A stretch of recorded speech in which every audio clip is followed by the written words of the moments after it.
नमः श्रीयतिराजाय विवेकानन्दसूरये सच्चित्सुखस्वरूपाय स्वामिने तापहारिणे स्वामिने तापहारिणे। तो हम देख रहे हैं अवधूत जी के जो गुरु है 24 गुरु, उनके ऊपर हमारी चर्चा शुरू है। अभी तक हम 19 गुरु के ऊपर चर्चा कर चुके हैं। आज के 20वें गुरु है और आज के 20वें गुरु कौन है? तो जिसको हम बोलते हैं चुडिया, बैंगल्स, कंकण, मराठी में बांगड्या। ओके, तो एक युवती है, गरीब युवती है। तो एक दिन माताजी पिताजी नहीं है और उनके यहाँ गेस्ट आ जाते हैं। अब वो बहुत गरीब है, तो अभी गेस्ट तो आए हैं, कुछ तो बनाना पड़ेगा। और घर में वैसे चावल नहीं है, धान है, तो धान कूटने लगती है। अब जब धान कूट रही है तो चूड़ियों की खनक की आवाज बाहर तक जा रही है, माने उसको भी सुनाई दे रही है। तो एक एक करके वो चूड़ियां निकाल रही है अपने हाथ से। अब आप बोलेंगे कि चूड़ियों की आवाज अगर बाहर जाती है तो क्या दिक्कत है? दिक्कत यही है कि एक विशिष्ट प्रकार की चूड़ियों की आवाज वहां सुनाई देगी। जब हम कूटते हैं तो एक रिदम में चूड़ियों की आवाज, तो बाहर के लोगों को समझ में आ जाएगा कि अंदर कोई धान कूट रहा है। और धान अगर कूट रहा है तो इसका मतलब यह है कि ये लोग गरीब है, पर्याप्त इनके लिए स्टॉक नहीं रहता है। इस समय पर ये लोग जो भी है उपलब्ध उससे बनाते हैं। तो अपनी फैमिली की प्रेस्टीज बचाने के लिए भी वो एक एक चूड़ियाँ निकल रही है। तो देखती है, एक निकाली है फिर भी आवाज़ आ रही है, फिर एक निकाली फिर भी आवाज़ आ रही है। और जब ऐसा करते करते और पूरी सब चूड़ियाँ निकाल लेती है या एक ही चूड़ी रहती है, तब वो आवाज़ शांत होती है। तो अवधूत जी देख रहे हैं, कहीं से देखा उन्होंने, और उन्होंने इससे क्या क्या सीखा और हम क्या क्या सीख सकते हैं। तो इससे तो एक सीखते हैं कि भाई जहाँ बहुत सारे लोग हैं आवाज बहुत ज़्यादा होती है। ज्याला मराठीमध्ये म्हणतो गडबड गोंधळ खूप होतो। अगर आपको शांति चाहिए तो अकेला रहना पड़ेगा। अब डरिए मत, घबराइए मत, बोलेंगे महाराज अकेले रहने से क्या होता है हमें भी पता है। ओके, अब ये भी समस्या है और सचमुच में बहुत ज़्यादा लोग रहते हैं तब भी हम देखते हैं। तो इसलिए आजकल बहुत बार होता है ना कि कोई लड़का लड़की है, लड़के वाले लड़की को देखने के लिए आते हैं तो लड़की पहले ही बोल देती है, भाई तुम्हारे मम्मी पापा के साथ हम नहीं रहेंगे। आवाज़ ज़रा ज़्यादा होती है बाद में, है ना, अकेले रहेंगे। तो खैर ये ठीक इतना भी नहीं है, तो ठीक है। अब इससे हम कितना हमने हमारे जीवन में उतारना चाहिए और क्या कर सकते, इसके ऊपर हमने चिंतन करना चाहिए। और अगर हम चिंतन नहीं करते तो हम मराठी ज्याला म्हणतो आपण एककल्ली होऊन जातो, आपण वन साइडेड हो जाते हैं, बायस व्यू हो जाता है हमारा और हम गलती कर बैठते हैं। स्वामी विवेकानंद और उनके गुरु भाई स्वामी अखंडानंद जी महाराज जब अल्मोड़ा की तरफ जा रहे थे, तब देखिए स्वामी विवेकानंद बिल्कुल लगभग एक पगडंडी के ऊपर से चलते जा रहे थे जहां आने वाला जाने वाला कोई नहीं हो। और क्यों कर रहे थे स्वामी जी ऐसा? मैं अकेला रहना चाहता हूं, मेरा जो विचार प्रवाह है, भगवान का मैं जो चिंतन कर रहा हूं वो डिस्टर्ब ना हो। कोई बीच में आके कुछ पूछ लेता है, कुछ बात करता है अच्छा स्वामी जी आशीर्वाद दीजिए, कहाँ जा रहे हैं महात्मा जी, साधन भजन ठीक तो चल रहा है? भैया मेरे साधन भजन का तुम्हारा क्या लेना देना, और मेरे साधन भजन का इतना ही है तो तुम भी चलो मेरे साथ, या तुम बैठो थोड़ा सा, हम दोनों बैठ के यहाँ 1 घंटा जप ध्यान करेंगे। नहीं नहीं स्वामी जी, मैं तो आपको पूछ रहा हूँ, तो आप करते जाइए अच्छा साधन भजन, आप तो साधु है ना, हमें तो बहुत सारे काम है। तो ये स्वामी जी को मालूम था कि ऐसा बीच में बहुत सारी दिक्कतें आएगी।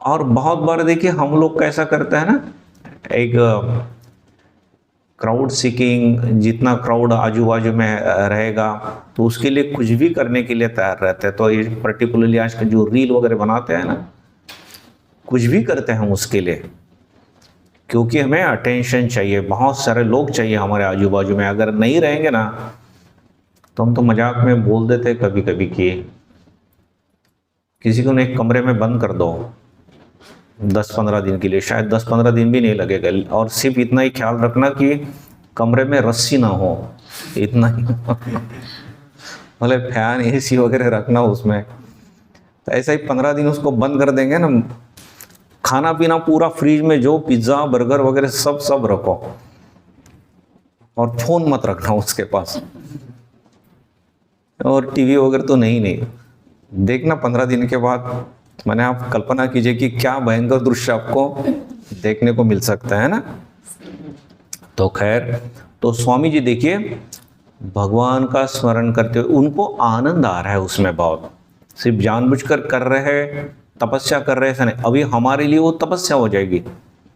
तो स्वामी जी वो स्टेज पार कर चुके हैं और उनको उसमें बहुत आनंद आ रहा है। लेकिन वो आनंद के लिए स्वामी जी को भी तो एक इनिशियल स्टेज से तो जाना पड़ा होगा ना। दूसरा एक प्रसंग देखते, एक बहुत अच्छी किताब है, आप सभी लोग पढ़ सकते हैं, the way of a Pilgrim, मराठीमध्ये त्याचं ट्रान्सलेशन आहे, एका अनामिक पथिकाची वाटचाल। बहुत सुंदर किताब है। किसने लिखी है वो किताब मालूम नहीं, किसी एक गुफा में वो मैन्युस्क्रिप्ट मिला है, किसी ने अपनी खुद की बायोग्राफी लिखी है और वो किताब फिर किसी ने पब्लिश की है। तो एक आदमी है, वैसे हैंडीकैप है, उसके घर वालों ने शायद उसकी सब जायदाद वगैरह छीन ली, समथिंग लाइक दैट। और एक लाइक वॉन्डरिंग मॉन्क, शायद रशिया की बात है, तो निकलता है एज अ वॉन्डरिंग मॉन्क तो नहीं बोल सकते, लेकिन कहीं से उसे पता चलता है कि बिना रुके प्रार्थना करनी चाहिए। तो उसे अच्छा तो लगता है वो बिना रुके प्रार्थना करनी चाहिए, लेकिन कैसे करनी चाहिए वगैरह उसके लिए वो परेशान होता है। और धीरे धीरे उसे भी आनंद आने लगा। तो पहले तो तकलीफ भी हुई उसको कि कंटिन्यू प्रार्थना करना है, और बड़ा मुश्किल काम हो रहा है भाई, एक सर जो है ना वो गर्म हो रहा है। लेकिन धीरे धीरे उसे अब इतना आनंद आ रहा है ना। तो सेम स्वामी जी जैसा ही वो भी, जब दूसरे गांव उसको जाना है ना तो हाईवे से नहीं जाता हो, जो खेतों खलिहान का जो रास्ता है जहां से कोई जाता नहीं है, तो एकांत के रास्ते से जाता है। तो हमारा आज का मुख्य हम यही सोच रहे कि एकांत से जाना है, एक अकेले रहना है। अब एक प्रसंग आता है, देखिए अब पूरा का पूरा ही तो खेत नहीं रहेंगे ना, कहीं ना कहीं खत्म हो जाएंगे, फिर से शहर से भी गुजरना पड़ेगा। तो एक बस्ती में से वो जा रहा है, तो जो छोटे छोटे बच्चे, 2 छोटे बच्चे उसके पीछे दौड़ के आते हैं, बोलते रहे बाबा जी आपको भिक्षा चाहिए। तो वो देखता है इनकी तरफ, बोले हाँ, लेकिन आप लोग कैसे भिक्षा देंगे? नहीं हम नहीं देंगे, हमारी माता जी देंगे आपको, आइए, वो सामने हमारा घर है, हमारे माता जी ने आपको देख लिया है और उन्हें भेजा है। देखिए भगवान भी तो अपना ख्याल रखते हैं हमारा। इसने किसी को तो भिक्षा मांगी भी नहीं थी, भिक्षा की जरूरत भी थी। अच्छा हो जाता है तो वो भद्र महिला बड़े आदर के साथ, प्रेम के साथ, श्रद्धा के साथ इनसे पेश आती है, और उनको भी समझ में आ जाता है कि भगवान का बंदा है। तो बोलते आप थोड़ा भगवान के बारे में हमें बताइए, हम तो गृहस्थ लोग हैं। तो ये उनसे बातें भी कर रहे हैं। अब देखिए हम लोगों का क्या होने की संभावना रहती है कि हमसे अगर कोई उपदेश सुनता है ना, अब हमें भी मालूम है घर के लोग हमारा सुनते ही नहीं है, और ऐसा कोई अगर बीच में मिल जाता है उपदेश सुनने के लिए, तो हम तो 1 घंटा 2 घंटा 4 घंटा वो बोलेंगे भाई हाथ जोड़ दो, आप मुझे छोड़ दो। इस आदमी का ऐसा नहीं है। वो इनको बोलता है, इस स्त्री को, बोले मुझे ना भी मेरी प्रार्थना करने की बहुत इच्छा निर्माण हो गई है। आपका बगीचा जरा एकांत में है, तो मैं एक कोने में जाके थोड़ी प्रार्थना कर लूँ, भगवान का स्मरण कर लूँ, फिर मैं यहाँ आता हूँ, फिर बात करेंगे। तो देखिए, उसको एकांत की प्रैक्टिस नहीं करनी पड़ रही है, रादर एकांत में उसको इतना आनंद मिल रहा है कि बात करते करते भी फट से उसको अपने एकांत में जो आनंद आता है, या फिर जिसको हम बोले कि वो नहीं मिलने से, जैसे मछली को अगर जल नहीं मिलता तो छटपटाने लगेगी, ऐसी इसकी अवस्था हो गई है ना। अब श्री राम कृष्ण भी बोलते हैं, आप अगर वचनामृत पढ़ते हैं तो बीच बीच में बहुत बार आएगा, बीच बीच में एकांतवास करना चाहिए। और आप भी बोलेंगे हाँ बीच बीच में एकांतवास करना चाहिए, तो आप तो एक तो जाएंगे कहाँ एकांतवास करने के लिए, है ना, ये बात भी है। आप यहाँ आ सकते हैं रामकृष्ण मिशन में, भोजन वगैरह तो मिलेगा यहाँ, 1-2-4 दिन यहाँ रुक सकते हैं, कोई प्रॉब्लम नहीं। अब लेकिन एक समस्या ये होती है ना, जैसे हमारा मायावती सेंटर है, मायावती अल्मोड़ा, बिल्कुल पिन ड्रॉप ऑफ साइलेंस। यहाँ गोवा भी पिन ड्रॉप साइलेंस है, माने गोवा में हमारा सेंटर, बाहर पणजी में नहीं। तो हम मायावती वगैरह भक्त लोग जाते हैं तो वहाँ 3 दिन की परमिशन देते हैं, तो बड़ा मस्त लगता है, बिल्कुल ठंडी ठंडी है, दूर दूर हिमालय की चोटियाँ दिखती है, शिखर दिखते हैं। तो स्वामी जी को रिक्वेस्ट करते हैं कोई भक्त, स्वामी जी आप परमिशन दीजिए, स्वामी जी बस पूरी जिंदगी यही काट लेंगे। स्वामी जी भी हंसते, ओके। तो बोले यहाँ तो 3 दिन ही देते, स्वामी जी कम से कम आप 1 महीने की तो दीजिए। बोले अरे नहीं दे सकते। अच्छा 15 दिन की कम से कम, प्लीज प्लीज स्वामी जी ना मत बोलिए। अच्छा वो भी ना बोलने से बोलते अच्छा 10 दिन की दीजिए, अब तो स्वामी जी पैर पकड़ लेंगे आप। तो स्वामी जी बोलते अच्छा ठीक है कोई बात नहीं, अब तो गेस्ट नहीं है इतने, 10 दिन रुको। बस दूसरे दिन भी अच्छा दिन भर जप करता है, किसी के साथ बात भी नहीं करता, स्वामी जी के साथ भी बात नहीं करता। तीसरे दिन स्वामी जी को कुछ प्रश्न पूछता है, स्वामी जी कुछ शंका है मुझे उपनिषद की। चौथे दिन उसकी शंका और ज़्यादा बढ़ती है।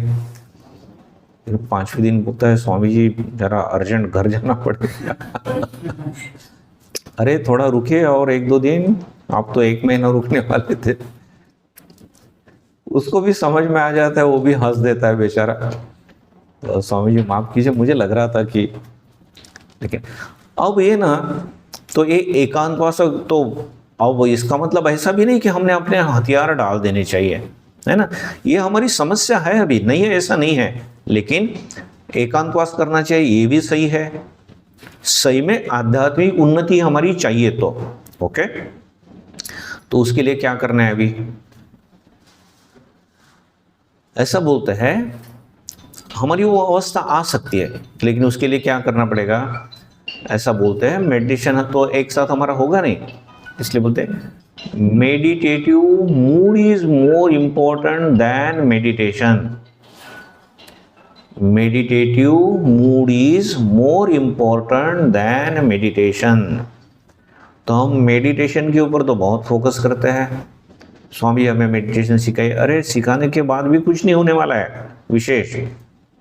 ये तो ऐसी बात हुई ना कि दिन भर आपने मूली खाई है, रेडिश खाया है, शाम को एक अल्फांसो आम का इतना एक पीस खाया है, और शाम को आप बोलेंगे कि अभी डकार तो मुझे अल्फांसो आम की आनी चाहिए, भाई नहीं आएगी, दिन भर मूलियाँ खाई है हमने, है ना। तो ऐसा ही दिन भर हमने क्या देखा है, हमने क्या सोचा है। अब दिन भर कुछ हिंदी मूवी देखेंगे, हॉलीवुड बॉलीवुड टॉलीवुड की जोक और उड़ के, और रात में बोलेंगे कि भी मैं दुर्गा देवी का ध्यान करता हूँ। कौन सी देवी आने वाली है आपकी नज़र के सामने, है ना? जो देवी आपने दिन भर जिनके ऊपर चिंतन किया वही देवी आने वाली है ना? तो इसलिए बोलते हैं, तो मेडिटेटिव मूड, दिन भर आपका मेडिटेटिव मूड है क्या? जिसके ऊपर आप मेडिटेशन करना चाहते हैं उनका चिंतन कर रहे क्या? तो बोलेंगे स्वामी मेडिटेटिव मूड माने क्या करना पड़ेगा फिर? हम क्या आँख बंद करके कार भी अगर चलाना है तो नहीं, आप आँख बंद करके चलेंगे तो बाकी के लोगों को भी तो समस्या है ना। तो जो भी हम काम करते हैं वो भगवान का है। ऐसा हर 5, 10, 15 मिनट के बाद हम सोचते हैं हम ट्यूशन ले रहे हैं तो भी हम भगवान की सेवा कर रहे, भगवान के बच्चों को हम पढ़ा रहे, स्कूल में पढ़ा रहे, तो हम घर में खाना पका रहे तो मेरे पति के लिए, बच्चे के लिए बना रहे। हम ऐसा नहीं सोचना है कि ये भगवान की सब संतानें हैं, उनके लिए कर रहे हैं। भगवान एक खाना मैं ठीक से बनाऊं, ये आपकी पूजा मैं ठीक से करूं। तो जितना ये अधिक कर पाएंगे उतना हमारा भगवान का चिंतन होगा। तो इसको ही हम मेडिटेटिव मूड कह सकते हैं। कोई एक अच्छा थॉट लेके भी रह सकते हैं। यतीश्वरानंद जी महाराज बोलते हो, एक बहुत अच्छी किताब है मेडिटेशन एंड स्पिरिचुअल लाइफ, सभी लोग आप पढ़िए, आध्यात्मिक उन्नति के लिए बड़ी अच्छी किताब है।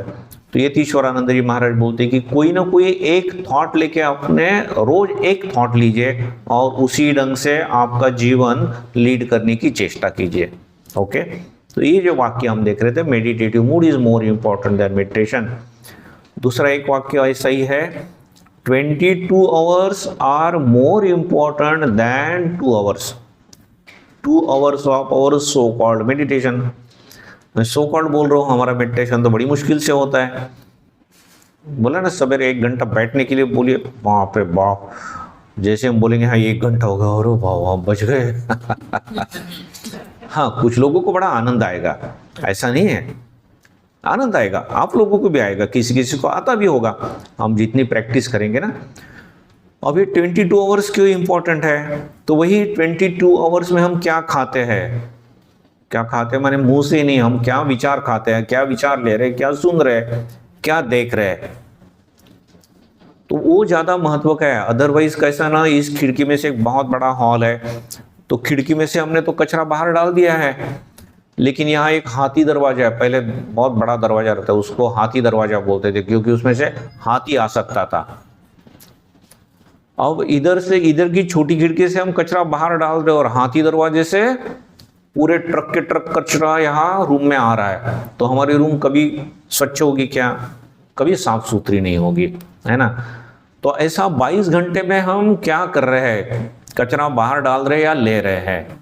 और आपको मालूम है क्या क्या कचरा हम लेते हैं।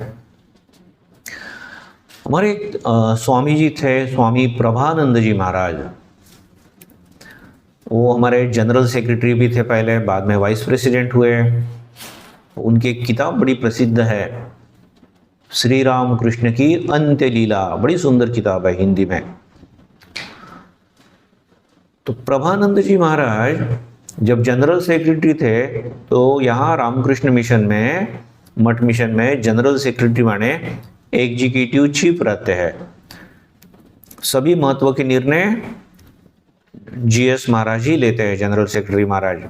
किसी की ट्रांसफर करनी है, कोई सेंटर लेना है, किसको महंत बना के कहाँ भेजना है, वगैरह वगैरह, सभी एडमिनिस्ट्रेटिव चीफ रहते हैं। प्रेसिडेंट महाराज स्पिरिचुअल चीफ रहते हैं। हाँ, लेकिन प्रेसिडेंट महाराज ने भी कुछ बोल दिया तो उनको कोई ना नहीं बोलेगा, उनका एक प्रकार से वेटो पावर रहता है। ओके, तो लेकिन जब जीएस महाराज जो है वो काफी व्यस्त रहते हैं। अब अगर हम व्यस्त है बहुत और जब रिटायरमेंट का समय आता है तो हम थोड़ा सा खुश भी हो जाते हैं और बहुत सारा अस्वस्थ भी हो जाते हैं। अरे यार, दिन भर ऑफिस में जाते थे, आप क्या करेंगे?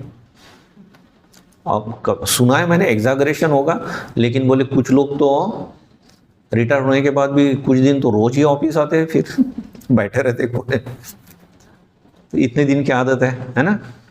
लेकिन प्रभानंद जी महाराज का देखिए, जीएस महाराज की उनकी टर्म खत्म हुई, वाइस प्रेसिडेंट बने वो, और दूसरी दिन हमारे पुणे के रामकृष्ण मठ में आए।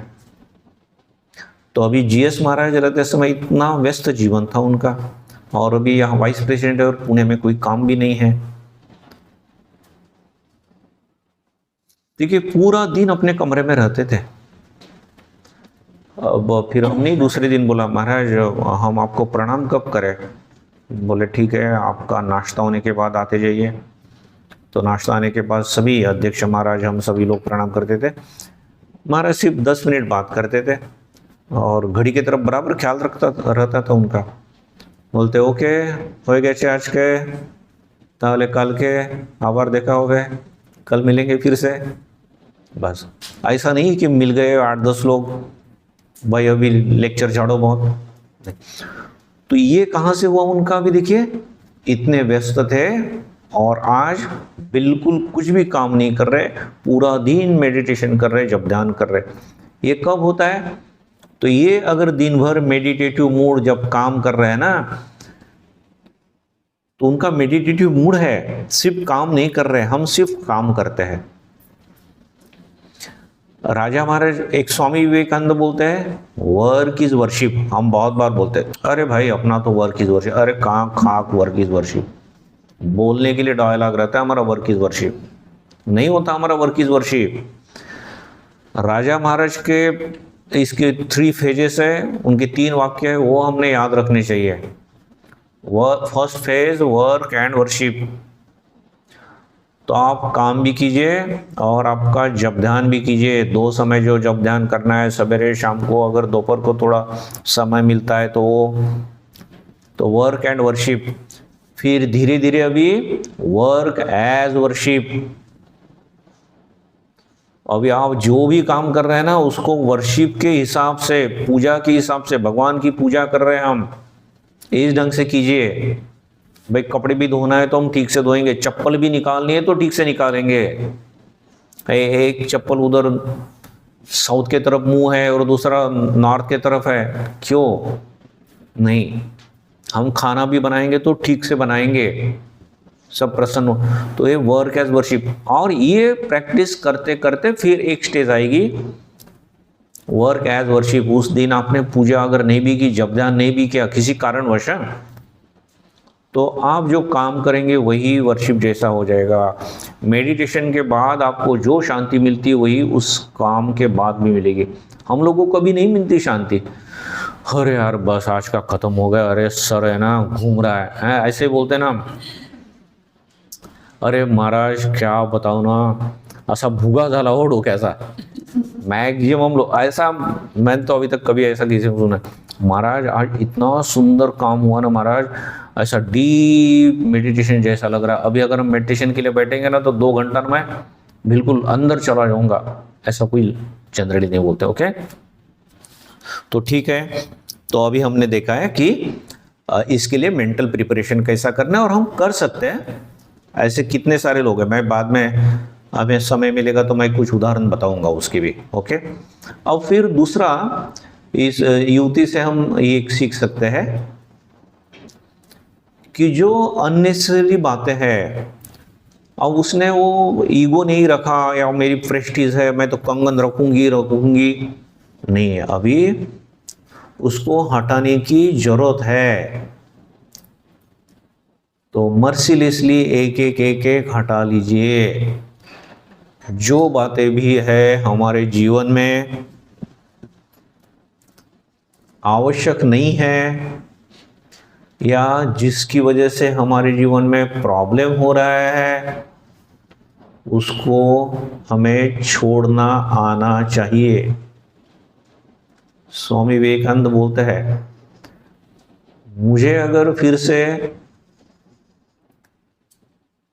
कुछ अगर पढ़ाई करनी पड़े तो बोले मैं 2 बातों के ऊपर ध्यान रखूंगा, फोकस करूंगा। क्या? पहली बात है कंसंट्रेशन। वो बोलेंगे अरे ये तो बड़ी अच्छी बात है। तो कंसंट्रेशन मैंने क्या, सब बातों को हम भूल जाते हैं और किसी एक ऑब्जेक्ट के ऊपर हम फोकस करते हैं। उसके साथ हम ऐसा बोल सकते हैं एक जीव एक रूप हो जाते उसके साथ, है ना। उसके साथ चिपक जाते हैं, ऐसा भी बोल सकते हैं हम, आइडेंटिफाई हो जाता है, उसको ही तो कंसंट्रेशन बोलते हैं। और स्वामी जी बोलते हैं अब जिस ऑब्जेक्ट के साथ मैं ऐसा एक रूप एक जीव हो गया, एक रस हो गया, जरूरत पड़ने से वहां से मुझे मन निकालना भी आना चाहिए, दैट इज डिटैचमेंट। हमें चिपकना आता है, निकलना नहीं आता बहुत बार, ये हमारी समस्या है। वो हम छोड़ नहीं सकते बहुत बार, हम पकड़ लेते कुछ बातें, जैसे इसके पहले भी एक दो व्याख्यानों में मैं बता चुका हूं, और वो प्रसंग आपने भी सुना होगा या आप याद आ जाएगा। एक लड़की है, एक लड़के से प्रेम करती है। अब वो लड़का बोलता है कुछ दिनों के बाद, भाई ये रिश्ता भी मुझे मंजूर नहीं, हम अलग हो जाएंगे। ना, तुम मुझसे शादी क्यों नहीं करते, करनी पड़ेगी करनी पड़ेगी। अरे भाई वो बार बार बोल रहे हैं कि नहीं करना है, अब छोड़ दो, जो भी हुआ तुम्हारी चॉइस गलत थी, जो भी। अब जब नहीं छोड़ते, आपको मालूम है उसने उस लड़की के टुकड़े टुकड़े कर दिए, फ्रिज में भर कर रखा था, ये सब किस्सा में मालूम है। तो उसे छोड़ना नहीं आया, है ना। दूसरा भी एक उदाहरण आपको दिया है पिछले उदाहरण के, पिताजी बोलते हैं कि भाई बैल को लेके जाना आज खेत में, मैं दूसरे गांव जा रहा हूँ, जरा चरा के लेके आना। बोलते हाँ ठीक है। तो बैल के गले में बड़ी रस्सी भी है, तो और रस्सी हाथ में पकड़ के जा रहा है, ऐसा लपेट लिया। अब कुछ ऐसा हो गया कि बैल धीरे धीरे दौड़ने लगा। अब ये भी बेचारा दौड़ रहा है, तो बैल और ज्यादा जोर से दौड़ने लगा, ये भी जोर से दौड़ने लगा, लेकिन है तो बच्चा। अब तो वो गिर गया, तो बैल उसको खींचने जा रहा है, अच्छा बैल नहीं है वो। अब वो बेचारा पूरा लुहान हो गया। क्या करना चाहिए था उसने, रस्सी छोड़ देनी चाहिए थी, जा भाड़ में, तेरे को जहां जाना है, मरना है तो मर। अब भाई वैसे भी तुम पकड़ के और कुछ नहीं करोगे, तुम्हें इतनी शक्ति नहीं है कि उसको खींच लोगे इधर अपनी तरफ, खींच लोगे, दो थप्पड़ दे दिया उसको, बैठ गया। ऐसा होता तो ठीक है, भाई उसको मरने दो, और नहीं मरेगा वो, अगर मर भी गए तो तुम तो बचो अभी। तो ये छोड़ना हमें आना चाहिए। अभी क्या क्या हम देखिए, कहाँ कहाँ हमने छोड़ना है, मैं 5-6 उदाहरण बताता हूँ। तो इससे ना हमारा सभी धर्म जो है ना, स्वामी जी बोलते वेदांत इज प्रैक्टिकल, तो हमारा ये जो धर्म है ना ये प्रैक्टिकल है। और अगर नहीं रहता तो वो धर्म का हमें क्या आवश्यकता है, वो तो फिर साधु लोगों के लिए है, आप लोगों के लिए तो है नहीं। आप देखिए धृतराष्ट्र और गांधारी का उदाहरण देखिए। दुर्योधन ने, और या दुर्योधन के कहने से, द्रौपदी इतनी पवित्र है, सती है, उसके 5 पति इतने पराक्रमी हैं, फिर भी भर सभा में उसका वस्त्र हरण करते हैं, है ना। किसी भी मूवी में इतना खराब प्रसंग अभी तक नहीं हम देखते कि सब सज्जन लोग बैठे हैं, सब वीर पराक्रमी पुरुष बैठे हैं, फैमिली मेंबर बैठे हैं उनके सामने, ऐसा अभी हम किसी मूवी में नहीं देखते हम, ऐसा है ना। तो लेकिन वहां वैसा हो रहा है। अच्छा, पांडवों के ऊपर इन लोगों ने कितना अन्याय अत्याचार भी किया है। अच्छा, धृतराष्ट्र और गांधारी को ये क्या मालूम नहीं है क्या? भाई पट्टी बांध ली है, लेकिन क्या हो रहा है तो सुन तो रहे हैं। तो धृतराष्ट्र और गांधारी ने दुर्योधन को क्यों नहीं बोला कि भाई निकल जाओ तुम इस राज्य से? आप बोलेंगे स्वामी जी अगर दुर्योधन ही बोल देता उनको तुम ही निकलो, तुमको नहीं रहना है, तो हाँ निकल जाना चाहिए था। बात यह है कि मुझे दुर्योधन को छोड़ना आना चाहिए था, तो हम दुर्योधन को नहीं छोड़ पाए, वो लोग दुर्योधन को नहीं छोड़ पाए, और उसका फल भी उनको मिला। अब सभी के सभी कौरव इतने दुष्ट होंगे मुझे मालूम नहीं, तो उसका फल मिल गया, और सिर्फ दुर्योधन ही नहीं, उसके साथ लाखों लोग मर गए। और गांधारी को और दुर्योधन धृतराष्ट्र को भी देखने को मिला कितनी बुरी तरह से उनके बच्चे मर गए हैं, और रो रहे भाई। तब अगर छोड़ देते ना तो कम से कम उनको लगता कि अरे मेरे माताजी पिताजी छोड़ रहे, वो एक मोरल प्रेशर भी बनता उनके ऊपर, तो इतनी बदमाशी नहीं करता वो नहीं छोड़ पाए। और इससे एग्जैक्टली अपोजिट हमारी ये जो आसक्ति रहती है ना, मेरा बच्चा मेरा बच्चा, तो मेरा बच्चा कुछ भी करे तो वो तो मेरा बच्चा है ना। दूसरे का रहता तो इतना जबरदस्त पोस्टमार्टम करते हैं हम, और खुद का रहता है तो हाँ उसकी क्या गलती है, हाँ, लेकिन उसको तो राज्य मिलना चाहिए था ना, इसलिए वो कर रहा था ना। खाओ जूते। अब इसके एग्जैक्टली अपोजिट देखिए, विभीषण को हम देखते हैं। जब देख रहा है कि रावण गलत कार्य कर रहा है, तो विभीषण ने छोड़ दिया रावण को। और आज भी हम विभीषण का नाम बड़े आदर के साथ लेते हैं, आदर के साथ लेते हैं। विभीषण का जो कैरेक्टर करेगा उसको भी हम नमस्कार कर लेते हैं, अरे अरे विभीषण जी। गांधारी इतनी तपस्विनी थी, कोई गांधारी को अभी भी कोई रिस्पेक्ट से नहीं बोलेगा। तपस्विनी थी, अपने आंख पे पट्टी बांधी ना उसने कि भाई मेरा पति ऐसा है तो मैं भी, तो इतना बड़ा त्याग किया, इसलिए कोई गांधारी को अच्छा बोल रहा है क्या? नहीं, क्योंकि भाई तुमने ये किया, लेकिन जो छोड़ना चाहिए था ना वो नहीं आया, वो आर्ट तुम्हें नहीं आई। वो जो स्वामी जी बोलते हैं ना, जरूरत पड़ने से मैं छोड़ सकूं, वहां से मैं मन निकाल सकूं, वो फैकल्टी वो क्वालिटी मैं डेवलप करूंगा। तो ये गांधारी नहीं कर पाई, राधा कृष्ण के ऊपर चिढ़ गई। भाई गलती तुमने की, तुमने अपने बेटे को अच्छी परवरिश नहीं की, अच्छे संस्कार नहीं दे, ठीक समय पे ठीक से एक्शन नहीं ली, और दोष अभी तुम कृष्ण को दे रही हो कि कृष्ण तुम रोक सकते थे इस युद्ध को और तुमने रोका नहीं, इसलिए मैं शाप देती हूं।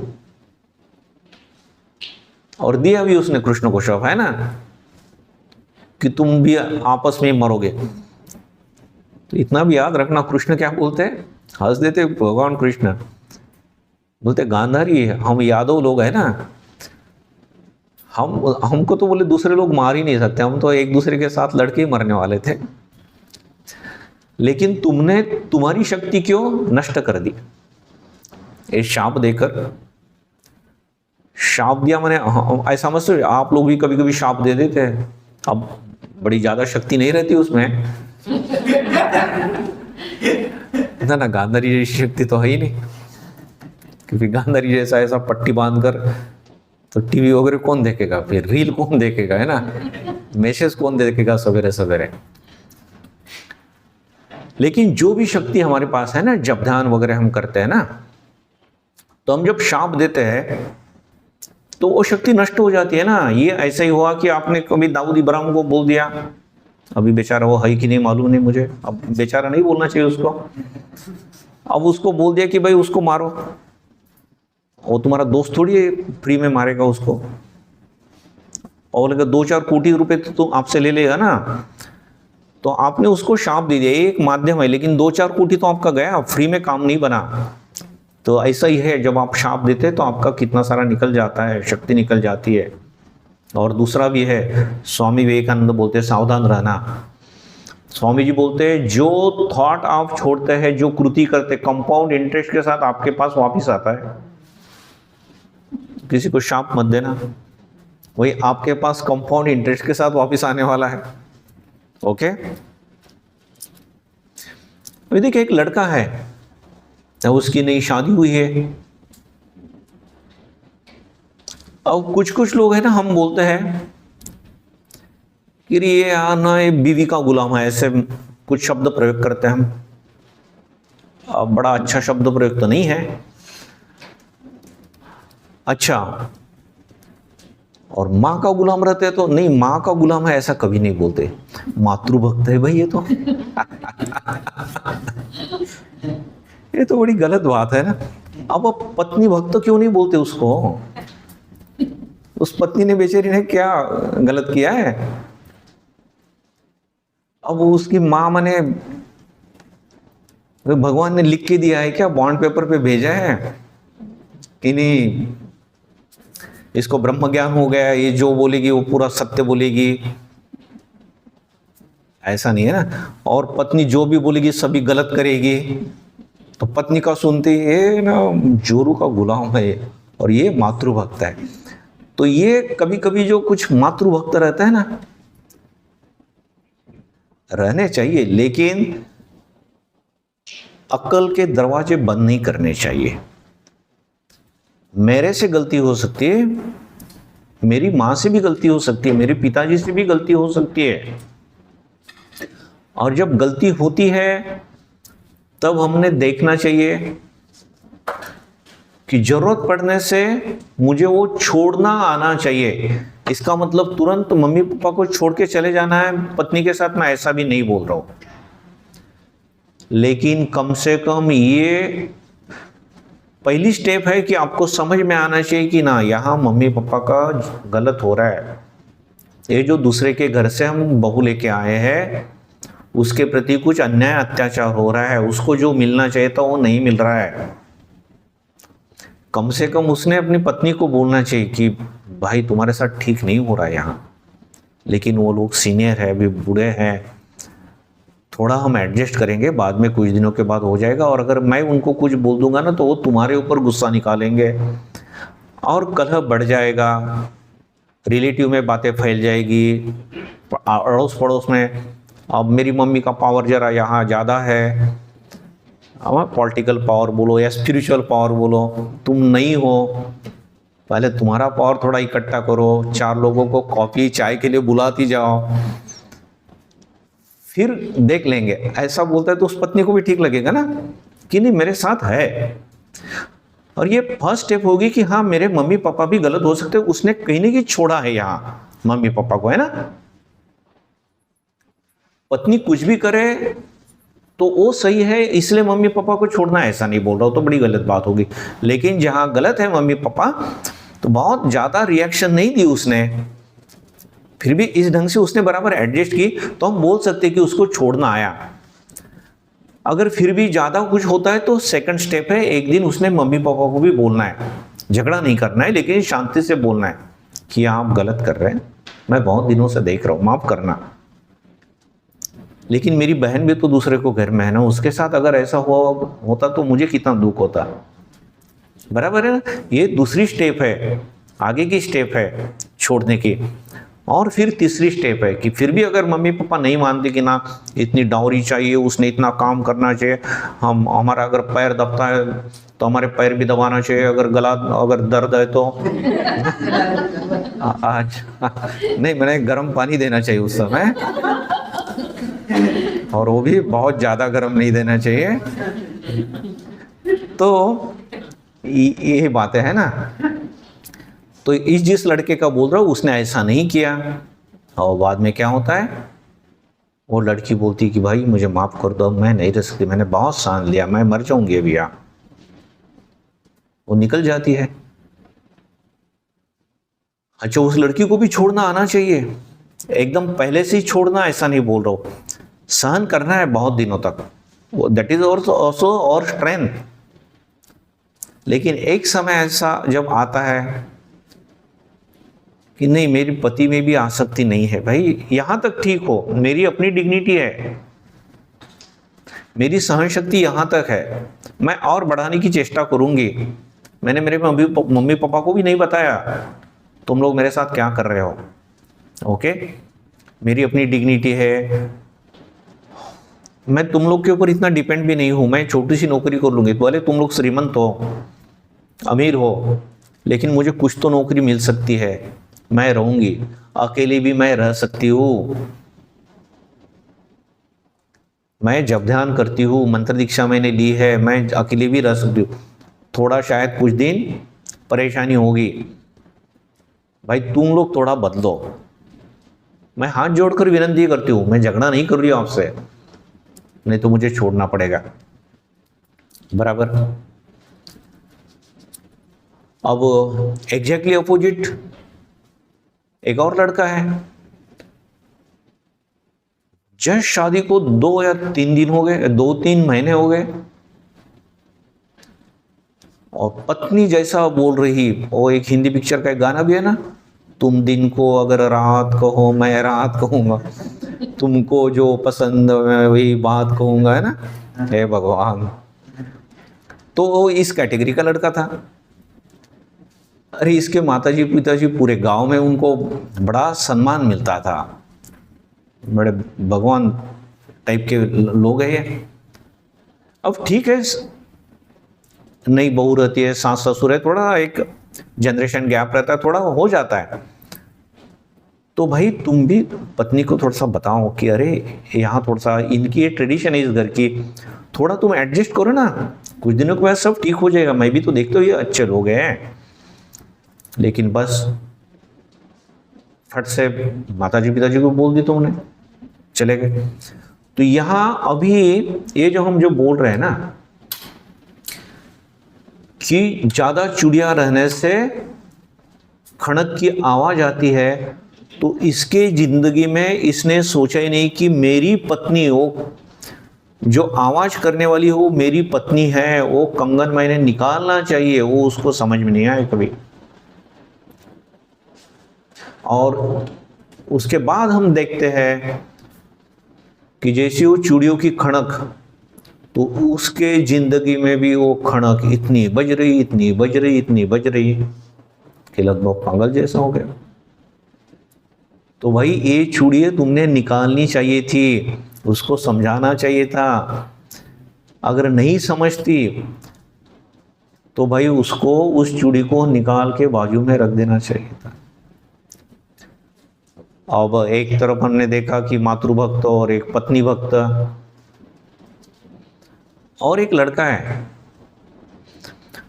तो हम ना हमारे जीवन की कौन सी चूड़ी है, कितनी चूड़ियां हैं जिसकी खड़क ज्यादा हो रही है, जिससे हमें शांति नहीं मिल रही है, मर्सीलेसली उसको त्यागना हमें आना चाहिए, उसको निकालकर बाजू में रखना आना चाहिए। एक लड़का है,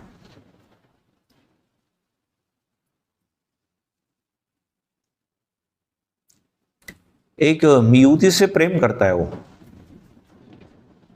तो सभी एक दूसरे ने कस्में वगैरह खाई है, एक दूसरे के साथ रहने की, साथ निभाने की। और इसकी माँ को मालूम हो जाता है कि मैं तो मेरे बेटे को बड़ा ही सरल समझती थी, कि मुझे पूछे बिना कुछ करता ही नहीं है। तो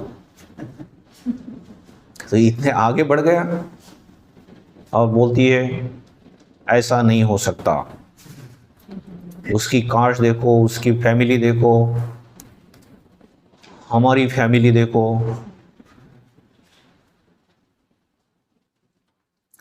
अब ये प्रेम तो कर रहा था लेकिन मातृभक्त ज्यादा था। उस लड़की को बोलता है भाई मेरी मम्मी ना बोल रही है, तो भाई मेरे से प्रेम करते थे मम्मी को पूछ के करते थे तुम, और ऐसे भी नहीं कि 1-2 दिन का हुआ, कितने समय से चल रहा है, मेरी भावनाओं के साथ कितना खेल चुके हो तुम। हाँ लेकिन हमने थोड़ा सा भूलना चाहिए। बोले भाई तुम भूलोगे, मैं नहीं भूल पाऊंगी। अभी घर के लोगों को मालूम है और पूरे गांव में भी मालूम है। तुम्हारी माँ को समझाओ, अच्छा मुझ में क्या कमी है बताओ। नहीं वैसा तो सब ठीक है।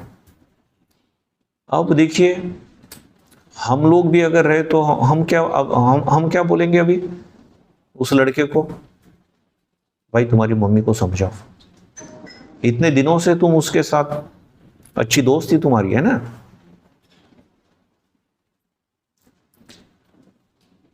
भाई ये तुम्हारी मम्मी ना अभी तुम्हारी वो चूड़ी बन गई है, उसकी खड़क तुम्हें बहुत परेशान करेगी, याद रखना।